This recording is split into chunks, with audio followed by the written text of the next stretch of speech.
एक सुंदर गांव में था वैश्य एक धनी कहीं, पास उसके एक शिल्पी वास करता था वहीं।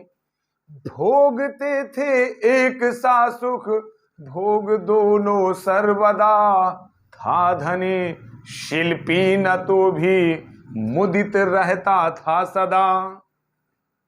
ये उक्त वाचन, उक्त कथा, उक्त कविता ये 99 के फेर की बात है कि एक गांव था। उस गांव में भांति प्रकार के लोग हुआ करते थे, लोग थे। उसी में एक बड़ा धनाढ्य बनिया, एक बहुत संभ्रांत बड़ा आमदनी वाला बनिया वहां पर था। उस बनिया के यहाँ बहुत रुपये का रोज संचय होता था और रोज आमदनी हुआ करती थी। लेकिन उसी गांव में एक शिल्पकार, एक राजगीर भी था जो रोज कमाता था, और उस रोज के कमाने पर वो जितना भी कमाता था उतना वह अपने और अपने परिवार के ऊपर बढ़िया से खर्च कर लेता।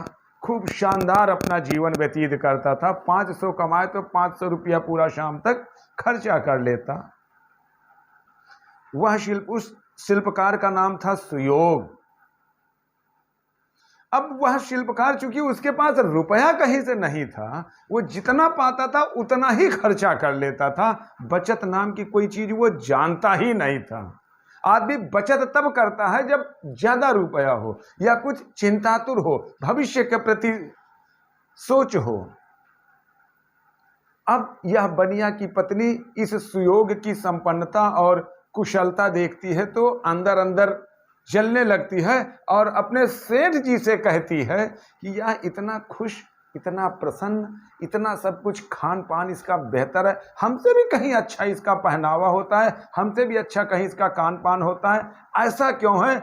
इसकी आपको परीक्षा लेनी होगी, इसका आपको खोजना होगा कि ऐसा क्यों है।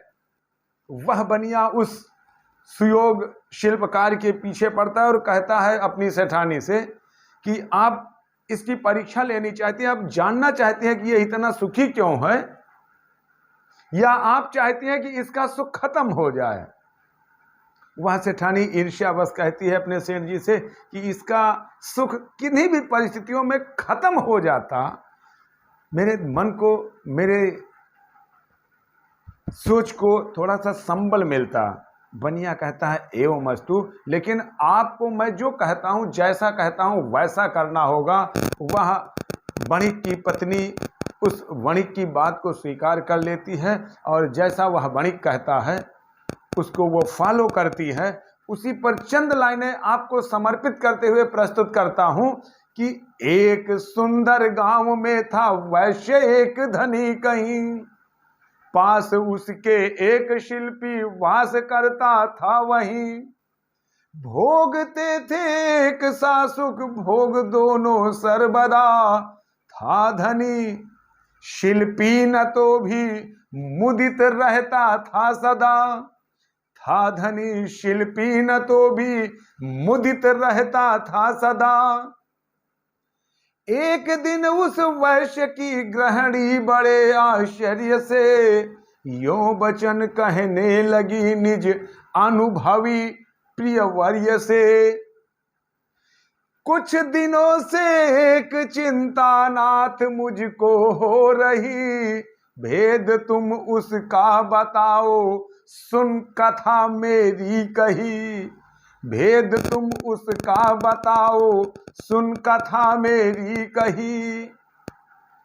यह पड़ोसी जो हमारा विदित नाम सुयोग है, यद्यपि है ना धनी, यद्यपि है ना धनी, तदपि नित भोगता सुख बहु भोग है। प्रभु कृपा से हम धनी हैं और यह धनहीन है, तदपि हमसे भी अधिक यह क्यों सतत सुख लीन है। यद्यपि हमसे भी अधिक क्यों यह सतत सुख लीन है।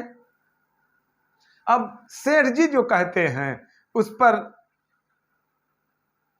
अपनी आप को समर्पित करता हुआ प्रस्तुत करता हूँ कि पहले सेठानी कहती है कि मैं जब निहारती हूँ, जब जब देखती हूँ, तो इसके घर का पकवान, इसका पहनावा, इसका रहन सहन तो रजवाड़ों जैसा है, रईसों जैसा है कि जब झरोखों से कभी झांकती उस ओर हूँ, देख कर पाती न उसका मोद का कुछ छोर हूँ।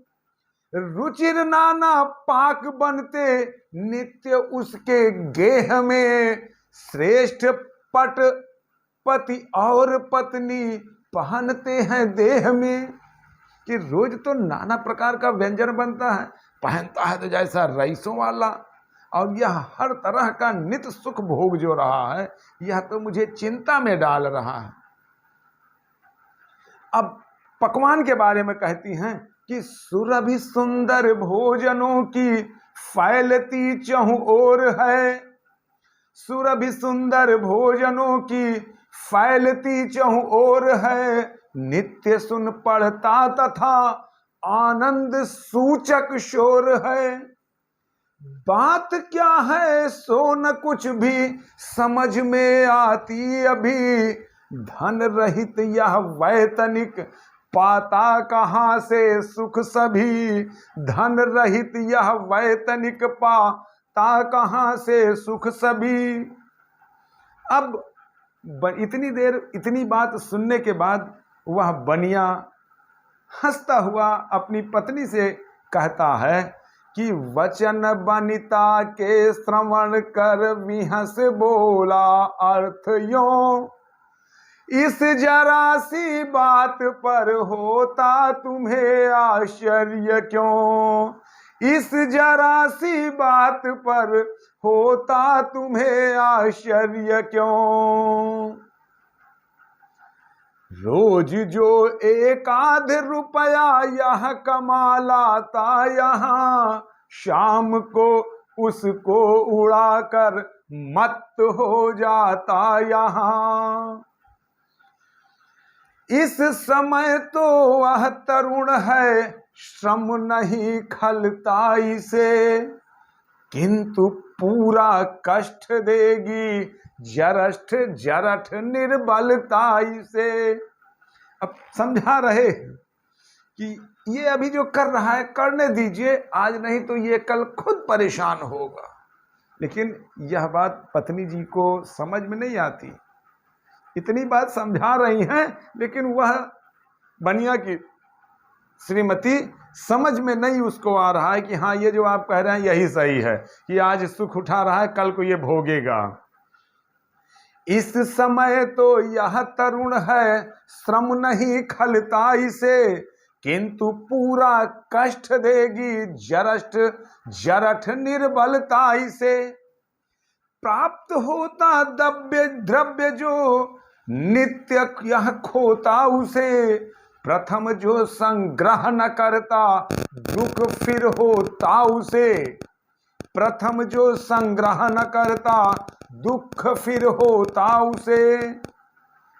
आय के अनुसार ही व्यय नित्य करना चाहिए, द्रव्य संग्रह कर समग्र के अर्थ धरना चाहिए। नियम यह संपत्ति विषयक याद जो रखता नहीं, दुख पाकर लोक सुख का स्वाद वह चखता नहीं, दुख पाकर लोक सुख का स्वाद वह चखता नहीं।